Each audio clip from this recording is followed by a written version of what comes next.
So hi students, welcome all on engineers career point platform. और आज हम compaction देखेंगे। कॉम्पेक्शन क्या होता है और लैब के अंदर कॉम्पेक्शन को डिटरमाइन करने के लिए जो हमारे पास टेस्ट है, मेथड है, वो हम स्टडी करेंगे। तो जैसे कि हमने लास्ट लेक्चर में भी कॉम्पेक्शन के बारे में स्टडी किया था, तो एक बार मैं चीज़ों को रिकैप्चुलेट कर देता हूँ कि कॉम्पेक्शन क्या होता है। अगर ये हमारे पास कोई सॉइल मास है, ये मान लो हम कोई सॉइल सैंपल लेके आए हैं और इस सॉइल सैंपल में क्या क्या चीज़ें प्रेजेंट होगी, तो आंसर है इसमें सॉइल सॉलिड, मिट्टी के जो सॉलिड पार्टिकल हैं वो प्रेजेंट रहेंगे, पहली बात तो ये। और जो सॉइल सॉलिड के अलावा सॉइल मास के अंदर वॉइड्स होंगे, उन वॉइड्स में हमें वाटर मिलेगा और उन वॉइड्स में हमें एयर भी मिलेगी। अंडरस्टैंड करना बेटा, ध्यान से सुनना। जो हम सॉइल सैंपल लेके आए हैं ऑन ग्राउंड या साइड से, तो उस सॉइल के अंदर हमें तीन चीज़ें जनरली देखने को मिलेंगी। क्या क्या मिलेगा? सॉइल सॉलिड मिलेगा। तो ये जो मैंने ग्रीन से यहाँ पे ड्रॉ किया है, ये हमारा सॉइल सॉलिड है। सॉइल सॉलिड बोलने का मतलब क्या है? Solid particle of the soil मास। मिट्टी के जो सॉलिड कण है हम उनको सॉइल सॉलिड बोल रहे हैं। और दूसरा, वाइट्स जो प्रेजेंट होंगे, तो वाइट्स में वाटर होगा। तो मान लो मैं रेड से यहाँ पे वाटर को शो कर रहा हूँ, तो कुछ वाइट्स में वाटर प्रेजेंट है। जो भी खाली जगह बचा हुआ है सॉइल सॉलिड के अलावा, उसे हम वाइट्स बोलते हैं, ये वैकेंट स्पेस। तो उसमें कुछ वाटर प्रेजेंट है और कुछ वाइट्स में बेटा एयर प्रेजेंट है। तो एयर को मैं यहाँ पे ग्रीन से शो कर देता हूँ समझने के लिए। तो बेटा इस फिगर के अंदर हमें तीन चीज़ें देखने को मिल रही हैं, एयर है, वाटर है और सॉइल सॉलिड है। तो बेटा जब भी आपको कुछ इस तरह से इंग्रेडिएंट्स का डिटेल गिवन होगा कि सॉइल मास में सॉइल सॉलिड भी है, वाटर भी है और एयर भी प्रेजेंट है, तो इसे हम बोलते हैं थ्री फेज डायग्राम। और इस तरह की सॉइल आपकी पार्शियली सैचुरेटेड सॉइल होती है। और इन शॉर्ट, सॉइल इंजीनियरिंग के अंदर ऑन साइट आप जितने भी टेस्ट परफॉर्म करते हो, वो सभी के सभी आपके पार्शियली सैचुरेटेड सॉइल के ऊपर होते हैं। ठीक है, तो अब जब हम इस सॉइल के ऊपर कोई लोड अप्लाई करेंगे, तो बेटा ये लोड कंपैक्शन के अंदर हमारे पास एक डायनेमिक लोडिंग होती है। मतलब जैसे हम एक रोलर की बात करते हैं, तो हमारा रोलर सॉइल मास के ऊपर जब मूव करता है तो एक लोड अप्लाई करता चलता है सॉइल मास के ऊपर। फाइन।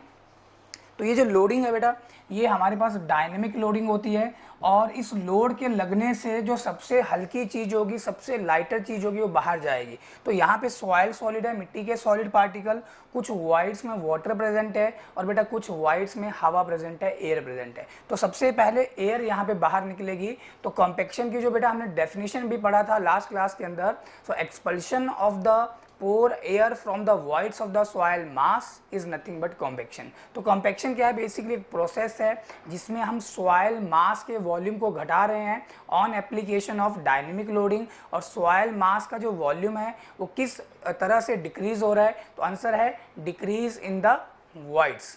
जैसे जैसे वॉइड्स कम होंगे तो सॉइल सॉलिड खुद को वहाँ पे प्लेस करेंगे, और इवन जैसे जैसे वॉइड्स में से एयर बाहर जाएगी, अब हमें क्या मिलेगा यहाँ पे? सॉइल सॉलिड और वाटर। अब बेटा कुछ चीज़ें हैं जो आपको ध्यान में रखनी है, जो हमने लास्ट क्लास के अंदर भी देखा था, मैं एक बार रिकैप्चुलेट कर देता हूँ। जब भी हम कॉम्पेक्शन की बात करते हैं बेटा, कॉम्पेक्शन के केस में हमारा जो सॉइल होगा वो हमेशा पार्शियली सैचुरेटेड होगा। तो जिस सॉइल की आप कंपेक्शन कर रहे होंगे वो सॉइल हमेशा पार्शियली सैचुरेटेड होगी। तो सॉइल की अगर हम बात करते हैं, सॉइल का डिग्री ऑफ सैचुरेशन हमेशा 1 से कम होगा या 100% से कम होगा। क्लियर? अच्छा बेटा, ऐसा कभी नहीं होगा कि सॉइल का डिग्री ऑफ सैचुरेशन आपको 100% गिवन है। अच्छा, डिग्री ऑफ सैचुरेशन का क्या मतलब है? तो सॉइल सैंपल में जितने भी वॉइड्स प्रेजेंट है, सॉइल सैंपल के अंदर जितने भी वैकेंट स्पेसेस अवेलेबल हैं, सारे के सारे अगर बेटा पानी से भरे हैं तो सॉइल को बोला जाता है फुली सैचुरेटेड। अगर कुछ वाइड्स में एयर प्रेजेंट है और कुछ वाइड्स में वाटर है, तो उस तरह की सॉइल को बोला जाता है पार्शियली सैचुरेटेड। अगर सॉइल के वाइड्स में पानी ना होके सारे के सारे वाइड्स के अंदर एयर प्रेजेंट है, तो सॉइल को बोला जाता है ड्राई सॉइल। तो बेटा ध्यान रखना कि जब हम कंपेक्शन की बात करते हैं तो हमेशा हमारी जो सॉइल होती है वो पार्शियली सैचुरेटेड स्टेट में होती है। तो मैं एक बार ड्रॉ करके आपको बता देता हूँ। जैसे मान लो ये कोई सॉइल सैंपल है, तो इसमें हम इंग्रेडिएंट्स को अगर शो करें तो तीन चीज़ें हमारे पास हैं। सॉइल सॉलिड, जिसको मैं सॉलिड से लिख रहा हूँ यहाँ पे, और वॉइड्स में कुछ वाटर प्रेजेंट होगा और वॉइड्स में कुछ एयर प्रेजेंट होगी। फाइन, तो ये डायग्राम कहलाता है 3 फेज डायग्राम। और बेटा यहाँ पे मान लो राइट हैंड साइड में अगर मैं वॉल्यूम को रिप्रेजेंट करूँ तो जो वॉल्यूम सॉइल सॉलिड ने ऑक्यूपाई किया है लेट बी VS, और इसके अलावा जो वॉल्यूम बचेगा सॉइल सॉलिड के अलावा उसको हम बोलते हैं वॉल्यूम ऑफ वॉइड्स। और वॉइड्स में क्या प्रेजेंट है, तो आंसर है एयर और वाटर, हवा और पानी। तो जो बेटा एयर ने यहाँ पे वॉल्यूम ऑक्यूपाई किया उसको हम वॉल्यूम ऑफ एयर बोल देते हैं, और जो वाटर ने वॉल्यूम ऑक्यूपाई किया उसको हम VW बोल देते हैं, वॉल्यूम ऑफ वाटर। क्लियर। अब हम जब यहाँ पे कोई लोडिंग अप्लाई करेंगे, suppose we are applying a load on this one, यहाँ पे हम ये लोड अप्लाई कर रहे हैं, so we are applying a load. बेटा ध्यान से सुनना, तो लोड हम कैसे अप्लाई करते हैं, तो ड्यूरिंग कंपेक्शन आपने कभी ना कभी ये रोड बनते हुए देखा होगा, रोड कंस्ट्रक्शन। तो जनरली क्या होता है, सॉइल के ऊपर हमारा रोलर मूव करता है। फाइन, तो वो जो रोलर मूव कर रहा है वो एक तरह से डायनेमिक लोडिंग लगाएगा हमारी सॉइल मास के ऊपर, और उसके लोड के कारण हमारा सॉइल कुछ सेटल करता है।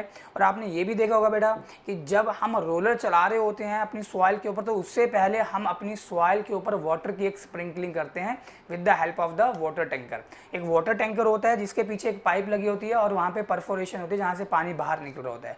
तो कितना वाटर आपको ऐड करना है कंपेक्शन के लिए, और आप कितना नंबर ऑफ पासेस लगाओगे सॉइल मास के ऊपर, और जो भी आपके पास कॉम्पैक्टिंग एलिमेंट है लाइक स्मूथ व्हील रोलर है या मान लो वाइब्रेटरी रोलर है या शीप फुट रोलर है बेटा, तो वो किस तरह से वर्क करेगा, कितने नंबर ऑफ पासेस लगाने हैं, ये सारी चीज़ें हम स्टडी करेंगे। क्लियर। अब जब हम इसके ऊपर लोड लगाएंगे बेटा तो सबसे पहले क्या होगा, सेन एग्जाम्पल, इतनी हाइट ऑफ सॉइल मेरे पास था, इतना थिकनेस ऑफ सॉइल, तो जो बेटा हम लोड लगाएंगे तो सिर्फ जो चेंज आएगा सिर्फ और सिर्फ सॉइल मास की थिकनेस में आएगा, सॉइल मास की लेंथ और ब्रेथ में कोई भी चेंज नहीं आएगा। अच्छा देखो ये क्या बोले अभी, सुनना ध्यान से बेटा। तो अगर मान लो ये ग्राउंड सरफेस है सेन एग्जाम्पल, और यहाँ पे हम कोई रोलर चला रहे हैं, मान लो ये हम कोई लोड यहाँ पे अप्लाई किए हैं सॉइल मास के ऊपर, तो बेटा जितना भी चेंज आएगा वो सॉइल मास की थिकनेस में आएगा। जहाँ तक आप देखोगे लेंथ वाइज आपको इनफाइनाइट लेंथ ऑफ सॉइल दिखेगा, जहाँ तक देखोगे आप विड्थ वाइज आपको इनफाइनाइट विड्थ ऑफ सॉइल दिखेगा। इन शॉर्ट आप सॉइल की वॉल्यूम में जो चेंजेस लिखोगे वो सॉइल की डेप्थ में कितना चेंज आया या सॉइल सैंपल की थिकनेस में कितना चेंज आया उसके रिस्पेक्ट में लिखोगे। क्लियर।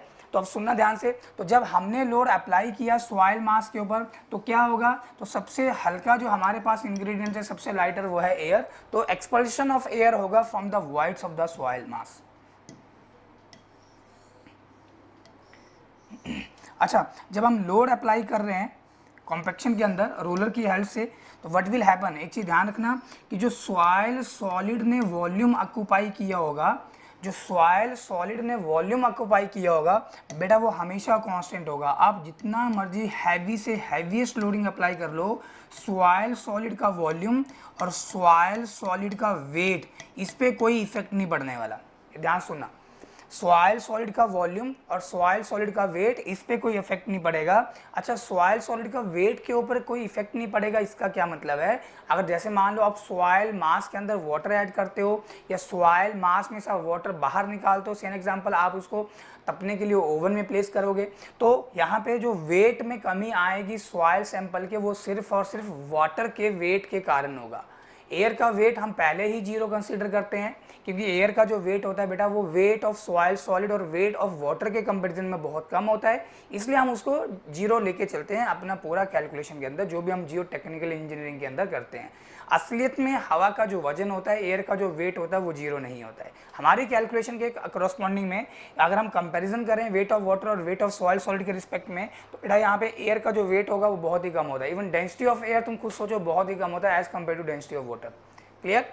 अब तो वाटर हमने सिर्फ ये बोला कि जब हम लोड अप्लाई करेंगे तो यहाँ पे क्या होगा, एक्सपल्शन ऑफ पोर एयर होगा from the voids of the soil मास। अब बेटा ध्यान से सुनना, जब मान लो अगर कंपैक्शन अचीव भी हो गया है, मतलब आप पूरा कंप्लीट यहाँ पे कंपैक्शन कर चुके हो, तो ऐसा कभी भी पॉसिबल नहीं होगा बेटा कि आप सॉइल मास में से पूरी तरह से एयर को बाहर निकाल सको।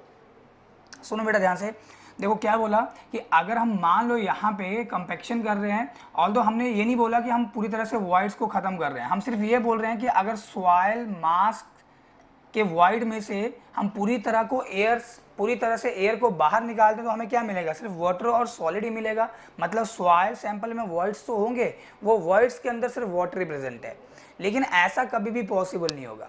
मतलब अगर हम सॉइल के ऊपर लोड अप्लाई किए तो एयर तो बाहर जाएगी, ठीक है, लेकिन वो पूरी तरह से एयर आपकी कभी भी वॉइड से बाहर नहीं निकलेगी।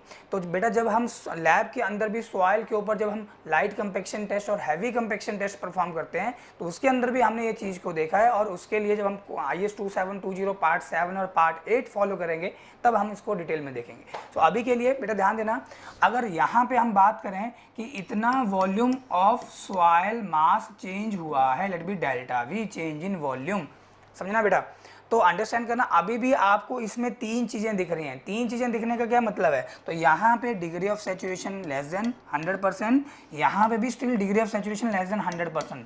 मतलब बेटा अगर कॉम्पैक्शन कंप्लीट भी हो चुका है फिर भी आपको क्या मिलेगा, कुछ वॉइड्स के अंदर एयर प्रेजेंट होगी। इन शॉर्ट बिफोर कंपैक्शन अगर हम बात करें, हमने अभी कंपैक्शन नहीं किया है, तो बेटा ये क्वेश्चन आपसे पूछा जाता है बेसिकली पेपर के अंदर कि before compaction void ratio, sorry before compaction degree of saturation, DOS standing for degree of saturation, तो सॉइल का लेस देन 1 या 100% होता है। और कंपैक्शन अगर कंप्लीट हो चुका है, हमने कंपैक्शन अचीव कर लिया है, so after compaction degree of saturation कितना, तो बेटा अगेन यहाँ आपको 100% से कम ही मिलेगा, लेस देन 1 या 100%, कुछ भी लिख लो। तो इस तरह के क्वेश्चंस के लिए बेटा बिल्कुल तैयार रहें जो जनरली एग्जाम के अंदर पूछे जाते हैं। क्लियर। अब तो एक चीज तो आपने ध्यान रखना कि कॉम्पैक्शन के अंदर soil is always partially saturated, ये ध्यान रखना आपने। तो यहां पे जो सॉइल होगी बेटा, soil is always partially saturated, मतलब हमेशा जो आपकी सॉइल होगी वो पार्शियली सैचुरेटेड स्टेज के अंदर है। मतलब ऐसा कभी पॉसिबल नहीं होगा कि सॉइल मास में जो वॉइड्स प्रेजेंट है सारे के सारे वाटर से फिल्ड है, नो। तो कुछ वॉइड्स में एयर भी प्रेजेंट होगी। क्लियर। सेकंड, ये जो कंपैक्शन होता है बेटा ये एक इंस्टेंटेनियस प्रोसेस है, it is an instantaneous process. अच्छा, इंस्टेंटेनियस प्रोसेस का क्या मतलब है, तो जब हमने सॉइल मास के ऊपर लोड अप्लाई किया तो लोड अप्लाई करने के इमीडिएट आफ्टर बेटा आपको यहाँ पे सॉइल मास के वॉल्यूम में रिडक्शन मिलेगा। ध्यान सुना बेटा, जब लोड अप्लाई किए सॉइल सैंपल या सॉइल मास के ऊपर तो सॉइल सैंपल का कुछ वॉल्यूम घटेगा और वो इंस्टेंटेनियस होगा। जैसे ही लोड अप्लाई किए तो कुछ आपको वॉल्यूम में रिडक्शन देखने को मिलेगा, and that reduction is only due to expulsion of the air from the voids of the soil mass. तो ये एक तरह से इंस्टेंटेनियस प्रोसेस हो गया। ठीक है। तो जैसे आगे चल के हम पढ़ेंगे कंसोलिडेशन, तो कंसोलिडेशन बेटा एक लॉन्ग और स्टैटिक लोडिंग हम अपनी सॉइल मास के ऊपर लगा के रखते हैं एक लंबे समय के लिए। अब उसके कारण सॉइल मास के वॉइड्स के अंदर जो वाटर होता है वो बाहर निकलता है, एक्सपल आउट होता है। तो उस कंडीशन में हम उस प्रोसेस को, उस फिनोमिनन को बोलते हैं यहाँ पे consolidation. Expulsion of the water from the voids of the soil mass is said to be consolidation.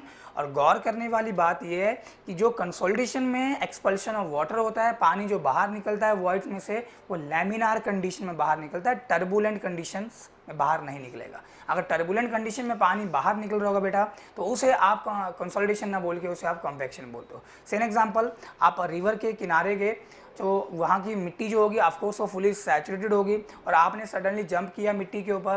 Now what is happening, expulsion of water from the voids of the soil mass taking place. जो आपको दिख भी रहा है कि पानी बाहर निकला अचानक से, तो बेटा वहाँ पे लैमिनार वे से पानी बाहर नहीं निकला होगा, तो उसे आप कंसोलिडेशन नहीं बोलोगे। क्लियर। तो चलिए, अगर इतना क्लियर है। अच्छा, अब कॉम्पैक्शन करने के लिए बेटा जैसे हमारे पास रोलर्स होते हैं ना, स्मूथ व्हील रोलर हमारे पास है, शी फुट रोलर हमारे पास है। तो बेटा मैं पिक्चर के साथ आया हूँ तो मैं आपको पिक्चर भी दिखाऊंगा। अच्छा, अब कंपैक्शन को हम अगर चेक करना चाहेंगे कि फील्ड में कितना कंपैक्शन अचीव हुआ है तो क्या करेंगे, तो सबसे पहले हम लैब में क्या करते हैं बेटा, सॉइल का कंपैक्शन चेक करते हैं। तो हमारे पास लैब टेस्ट है। लैब टेस्ट में जैसे हम बात करें IS 2720, ये हमारा कोड है बेटा टेस्टिंग के लिए, और इसका पार्ट 7 ये लाइट कंपैक्शन टेस्ट को सिग्निफाई कर रहा है। और IS 2720 इसका पार्ट 8 ये बेटा हैवी कंपैक्शन टेस्ट को रिप्रेजेंट कर रहा है। तो जो लाइट कंपैक्शन टेस्ट है जिसे आप स्टैंडर्ड प्रोक्टर टेस्ट के नाम से भी जानते हो, और जो हैवी कंपैक्शन टेस्ट है बेटा जिसे आप मॉडिफाइड प्रोक्टर कंपैक्शन टेस्ट के नाम से भी जानते हो। ठीक है, तो ये टेस्ट से जनरली क्वेश्चन पूछा जाता है कि लाइट कंपैक्शन टेस्ट में हम जो सॉइल को फिल करते हैं मोल्ड के अंदर वो कितनी लेयर में फिल करते हैं। ठीक है, तो बेटा हमारे पास एक सिलिंड्रिकल मोल्ड होता है, तो मैं आपको बाय पिक्चर दिखाता हूँ कुछ चीज़ें। देखो बेटा ये मोल्ड है, बेसिकली आपको फिगर में दिख रहा होगा, ये मोल्ड है। ठीक है, so this is mold that we have, और ये एक सॉलिड बेस प्लेट के ऊपर रखा होता है, स्टील प्लेट। और इस मोल्ड को ना बेटा इसकी अगर हम कैपेसिटी की बात करें तो जनरली इसकी जो कैपेसिटी होती है वॉल्यूम वो होता है 1000 सीसी या 1 लीटर बोल दो आप, 1 लीटर या 1000 ml। और बेटा इसे हम 3 लेयर में फिल करेंगे, और अगर हम लाइट कंपैक्शन टेस्ट कर रहे हैं तो उसको 3 लेयर में भरा जाता है। अगर हैवी कंपैक्शन टेस्ट किया जा रहा होगा बेटा तो इसको हम 5 लेयर में फिल करते हैं। और बेटा यहाँ पे जो सॉइल है, जो मिट्टी है, ये 4.75 mm IS सीव, 4.75 mm IS सीव से पास होनी चाहिए। और ये बेटा एयर ड्राइड सॉइल होती है, और ये एग्जाम में पूछा हुआ क्वेश्चन है कि आप इनिशियल कितना मास ऑफ सॉइल लेके चलते हो, तो आंसर है 3 kg। तो 3 किलोग्राम एयर ड्राइड सॉइल जो पास कर रही है 4.75 mm IS सीव से, उसको हम लेंगे। अब उस सॉइल के भी हम बहुत सारे पार्टीशन कर देंगे, थोड़े थोड़े उसको पार्ट में डिवाइड कर देंगे। अब उस मिट्टी में हम कुछ वाटर ऐड करते हैं धीरे धीरे, और उसका भी वीडियो बेटा मैंने अलग से डाला हुआ है ये ECP के चैनल के ऊपर, इंजीनियर्स करियर पॉइंट के चैनल के ऊपर। तो एक बार आप गो थ्रू करें, जो हमने लैब में टेस्ट किया है तो वो वीडियो मैंने बनाया, और स्पेशली वो वीडियो अभी रिसेंटली हमने बनाया है। फाइन, तो देखना बेटा थोड़ा ध्यान से। तो पहला लेयर जब हम इसमें भरते हैं मिट्टी का, तो उसको हम टैम्प करते हैं, 25 बार टैम्प करेंगे। और ये बेटा हमारे पास होता है रैमर। तो आपसे बेटा एग्जाम के अंदर वो रैमर का मास पूछता है। अगर लाइट कंपैक्शन टेस्ट होता है तो ये 2.6 किलोग्राम का होता है, अगर ये हैवी कंपैक्शन टेस्ट होता है तो ये 4.9 किलोग्राम का होता है। क्लियर, ये रैमर होता है। फाइन, अब इस रैमर के आपको यूनिफॉर्म ब्लो देने होते हैं। ऐसा नहीं है कि एक ही जगह आपने 25 नंबर ऑफ ब्लोज दे दिए, आपको यूनिफॉर्मली वो ब्लोज प्रोवाइड कराने हैं सॉइल सरफेस के ऊपर। फिर आप नेक्स्ट लेयर डालोगे, उसको भी 25 बार टैम्प करोगे, फिर आप इसको टॉप तक एक्सेस में भरा जाता है, क्योंकि इसके ऊपर ये जो एक्सटेंशन है ये रखी जाती है, और इसके आप 25 टाइम टैम्पिंग करोगे। फिर जब आप एक्सटेंशन को रिमूव करोगे बेटा तो टॉप वाले सरफेस को अच्छे से आप यहाँ पे ट्रिम कर दोगे with the help of sharp edge knife, और आप इसको उठाओगे और उसका आप मास करते हो बैलेंस के ऊपर। क्लियर। अच्छा बेटा मैं एक पिक्चर और दिखा रहा हूं जिसमें आपको असेंबली दिखेगी। ये देखो बेटा, तो यहाँ पे आपको apparatus दिख रहा है। फाइन, और ये 2 तरह के apparatus हैं, ऑल तो ये दोनों ही बेसिकली कंपैक्शन टेस्ट apparatus हैं। ये मेरा लाइट कंपैक्शन टेस्ट के लिए होता है जिसकी कैपेसिटी कम है, ठीक है, और ये हैवी कंपैक्शन टेस्ट के लिए। बस फर्क इतना है कि यहाँ पे आपको जो रैमर मिलेगा वो बड़ा मिलता है ना। रैमर जो होता है बेटा यहाँ पे, ये रैमर इसका जो वजन होगा, मास होगा 4.9 किलोग्राम है, और यहाँ पे जो रैमर है ये 2.6 किलोग्राम का है बेटा। ठीक, इसे 3 लेयर में फिल किया जाएगा, 3 लेयर्स, और बेटा इसे 5 लेयर के अंदर फिल किया जाता है, 5 लेयर्स। ठीक है, हाँ इसमें एक पॉइंट है बेटा कि अगर 4.75 mm IS सीव, इस सीव के ऊपर अगर जो मटेरियल रिटेन कर रहा है वो 20% से ज़्यादा है, मतलब जो आपने 3 kg सॉइल सैंपल लिया, 3 kg का 20% कर लो बेटा, कितना हो गया। अगर 20% से ज़्यादा मटेरियल 4.75 mm की IS सीव के ऊपर अगर रिटेन कर रहा होगा बेटा, तो आप यहाँ पे बड़ी कैपेसिटी वाला मोल्ड यूज़ करते हो, और उस मोल्ड का जो कैपेसिटी या वॉल्यूम है वो है 2.25 लीटर। ये ध्यान रखना, ये पूछा जा चुका क्वेश्चन है पेपर के अंदर, ये भी क्लियर। और सेकंड, अब जो पहले आप ये रैमर वही रहेंगे बेटा, इनका कोई यहाँ पे चेंज नहीं हो रहा है, इनके मासेस में कोई चेंज नहीं है। हाँ जो चेंज है, तो जो पहले आप 25 नंबर ऑफ ब्लोज दे रहे थे, चाहे वो लाइट कंपैक्शन टेस्ट है चाहे वो हैवी कंपैक्शन टेस्ट है, टू ईच लेयर, अब बेटा आप यहाँ पे 56 ब्लोज देते हो, 56 ब्लोज आप प्रोवाइड करवाओगे। ठीक है, और कितनी हाइट से, यहाँ पे जो हाइट ऑफ फॉल होता है बेटा लाइट कंपैक्शन में वो 310 mm है, 31 सेंटीमीटर, और हैवी कंपैक्शन के टेस्ट में बेटा ये जो आपका हाइट ऑफ फॉल है वो 450 mm है या 45 सेंटीमीटर है। तो ये सारी चीज़ें IS 2720 के अंदर गिवन है बेटा। एक बार आप थोड़ा कोड ओपन करो और फिर हम चीज़ें देखते हैं। तो अगर इतनी चीज़ें क्लियर है तो हम आगे बढ़ते हैं।